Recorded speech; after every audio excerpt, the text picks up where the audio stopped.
তত্ত্বাবধায়ক সরকার প্রধান এবং স্থানীয় সরকার উপদেষ্টাকে বলবো যে আপনারা 7 দিনের মধ্যে রংপুর সিটি পরিষদকে আপনারা অবিলম্বে পূর্বের মতো কার্যকর করবেন, এটা আমরা প্রত্যাশা করি।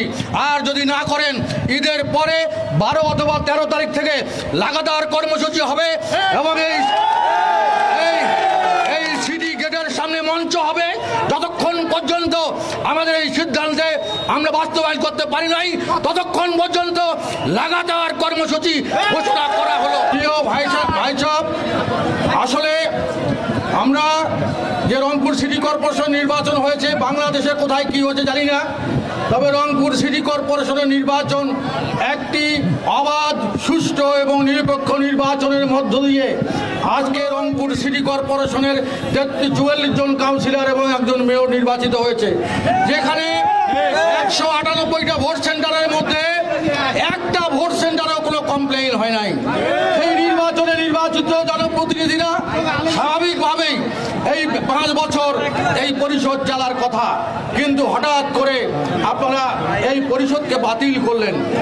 এখনো স্থানীয় সরকারের যে আইন আছে 2009 সালের যে আইনটা, সেই আইন এখনো বলবৎ আছে, কিন্তু সেই আইনকে আপনারা কলাপস করে দিয়ে আপনারা ব্যক্তিগত সিদ্ধান্তে আজকে আপনার সিটি পরিষদকে বাতিল করে দিলেন। প্রিয় ভাইরা আমার, আমরা যদি ইতিহাস দেখি যে বাংলাদেশের জন্মলগ্ন থেকে অদ্যাবধি সরকার অনেক পরিবর্তন হয়েছে, অনেক সরকার গেছে, অনেক সরকার আসছে, কিন্তু কোন সরকার এই স্থানীয় সরকার প্রতিষ্ঠানের মধ্যে হাত দেয় নাই। কারণ একটাই, যে স্থানীয় সরকার প্রতিষ্ঠানের সঙ্গে জনগণের সরাসরি সম্পৃক্ততা আছে। আজকে একই দেশে কয় আইন ভাই? আজকে একটা দেশে কয়টা আইন? কিভাবে দেশ চলছে? আজকে ঢাকা দক্ষিণের মেয়র আমাদের ইশরাক সাহেব, উনি মেয়র হোক, এটা আমরা স্বাগত জানাই।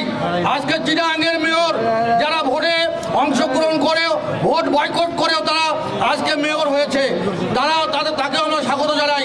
কিন্তু রংপুর সিটি কর্পোরেশনের বৈধ ভোটের নির্বাচিত পরিষদ আপনারা একই কলমের খোঁচায় বাতিল করে দেবেন, এটা রংপুরের মানুষ মানতে পারে না। স্থানীয় সরকার মন্ত্রণালয়ের মধ্যে ইউনিয়ন পরিষদ, উপজেলা পরিষদ, পৌরসভা এবং সিটি কর্পোরেশন, জেলা পরিষদ, এই 5টা অর্গান নিয়ে স্থানীয় সরকার প্রতিষ্ঠান চলে। আজকে দেখেন, নৌকা, লাঙ্গল, ধানের শীষ নিয়ে ইউনিয়ন পরিষদে ভোট করে তারা বহাল তবিয়তে আছে, অথচ আমাদের সিটি পরিষদ নাই। আমরা অন্য কোনো জায়গায় কি হবে জানি না। আজকে মাত্র একটা মিস কল দেওয়া হলো, এই সরকারের শুভবুদ্ধির উদয় হবে। এই অথর্ব সরকার, এই অজ্ঞ সরকার, যারা স্থানীয় সরকার বা দেশ পরিচালনায় সম্পূর্ণভাবে ব্যর্থ, তারা আজকে এই স্থানীয় জনপ্রতিনিধিদের খেলছে। আজকে আপনারা বলেন যে আজকে বৈষম্যের বিরুদ্ধে আমরা আন্দোলন করেছি।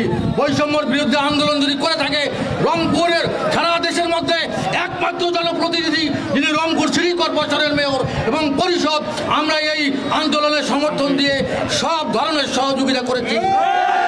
তারাই আবার বৈষম্যের শিকার। আমরা এখন দেশ চলছে মব ভায়োলেন্স, মব করতে পারলেই জয়। ওই যে কথা আছে না, যে আইন খালি গাইনের উপরে এক নোক্তা, বুঝলেন না? আমাদের আইনের প্রতি আমরা শ্রদ্ধাশীল ছিলাম দীর্ঘ সময়। একটা মেয়রকে অপসারণ করা হলে, একটা কাউন্সিলরকে অপসারণ করা হলে 90 দিনের মধ্যে ওই শূন্য আসনে নির্বাচন হয়। আজকে 9 মাস অতিক্রান্ত হলো, কিন্তু কোনো পরিষদ কার্যকর হচ্ছে